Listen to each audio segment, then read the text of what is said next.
মাত্র 3 বার জেল খাটছি, মামলা আছে অল্পটা, 53টা মামলা আছে। সরকার কইছে এগুলো বলে থাকবো না, কিন্তু কবইছে থাকবো না। আমি আল্লাহর কাছে দোয়া করি, আল্লাহ আমি যখন মারা যাব তখন যেন আমার নামে শেষে কোনো মামলা না থাকে।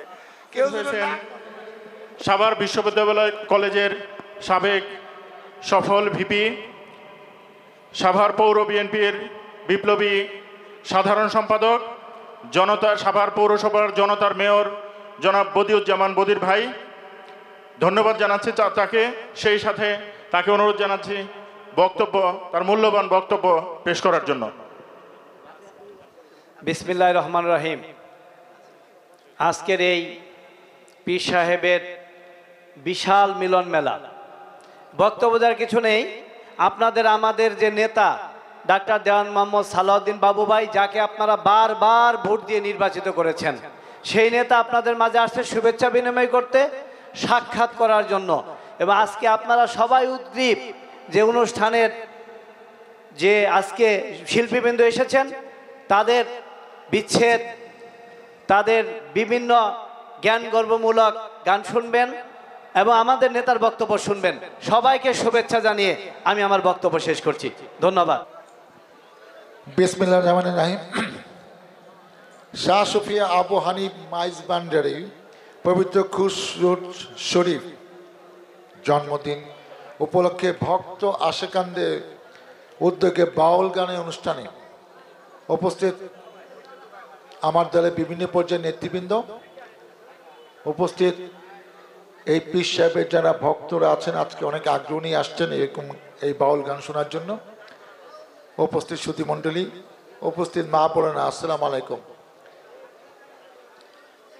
আমি সত্যি খুব আনন্দিত যে এরকম একটি সুন্দর অনুষ্ঠানে আপনারা অপেক্ষা করে আছেন। অনেকক্ষণ গান হবে। আমি খোঁজ নিয়ে জেনেছি যে ভোর রাত পর্যন্ত নাকি গান চলবে।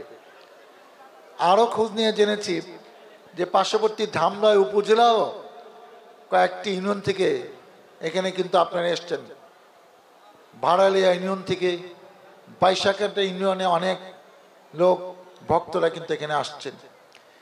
গাজীপুরে ঢালজোড়া ইউনিয়ন এবং আটাবো ইউনিয়ন, এই ইউনিয়নেও কিন্তু অনেকে আছে বলে আমার কাছে খবর আছে। বাকি সবাই হয়তো শিমুলিয়া ইউনিয়নে। তো এই যে গ্রামে গঞ্জে একটা অনুষ্ঠানকে কেন্দ্র করে আপনাদের উৎসাহ উদ্দীপনা, এখন আপনাদের উৎসাহ উদ্দীপনা দেখে যারা আপনারা আমাকে পছন্দ করেন, আমার দলকে পছন্দ করেন, আমার দলের নেত্রী দেশনেত্রী বেগম খালেদা জিয়া এবং তারেক রহমানকে পছন্দ করেন, আপনারা যখন দাওয়াত দেন তখন না এসে কিন্তু থাকতে পারি না। এবং আমাকে বারবার ফোন করে জোর করে অন্য প্রোগ্রাম কাটসাট করে আসতে হয় যে আমরা কিন্তু আপনার ভক্তরা শুভাকাঙ্ক্ষীরা কিন্তু এখানে বসে আছি। আর আমার সাথে যারা আছে এরা বেশিক্ষণ থাকলে আবার মজাও পাইব না। টেলিফোনে পেশাল পারে, অনেক বড় নেতা তো, চারদিক থেকে ফোন আহে। তা আমরা না থাকলেই কিন্তু আপনার মন খুলে শুনতে পারবেন। তা আমরা হয়তো বেশিক্ষণ থাকবো না। আমরা যে আপনার মন খুলে অনুষ্ঠান ধরেন, অনেক মা বোনকে দেখতে পারতেছি, ভালো লাগতেছে যে গণকপাড়ার মতো জায়গায় আপনারা খুব আগ্রহ নিয়ে, উচ্ছ্বাস নিয়ে, এবং যতক্ষণ গান চলবে আমি জানি যে বেশিরভাগ এই দর্শক শ্রোতারা এখানে থাকেন। আপনারা থাকলে অনুষ্ঠানটাও সুন্দর হবে। যারা শিল্পী তারাও পরাণ ভরে গান গাবে। আমি যতক্ষণ পারি থাকবো। আপনারা আমার জন্য দোয়া করেন। মাত্র 3 বার জেল খাটছি, মামলা আছে অল্পটা, 53টা মামলা আছে। সরকার কইছে এগুলো বলে থাকবো না, কিন্তু কবইছে থাকবো না। আমি আল্লাহর কাছে দোয়া করি, আল্লাহ আমি যখন মারা যাব তখন যেন আমার নামে শেষে কোনো মামলা না থাকে। কেউ যেন না কয় যিনি 10টা মামলা নিয়ে কবরস্থানে গেছে গা, এই কথা যেন কেউ না কয়।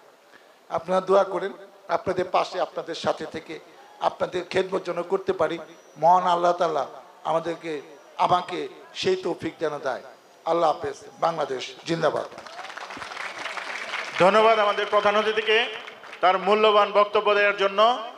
উনি যেটা বলেছে আবার যাতে সুযোগ দেয়, আমরা শিমুলিয়াবাসীর পক্ষ থেকে আশ্বস্ত করছি আপনি আবার এমপি হয়ে, মন্ত্রী হয়ে আমাদের মাঝে ফিরে আসবেন। এ পর্যায়ে আমরা আমাদের যে মূল যে আয়োজন, শিল্পীদের কাছে চলে যাচ্ছি। আমরা এখন গান উপভোগ করব।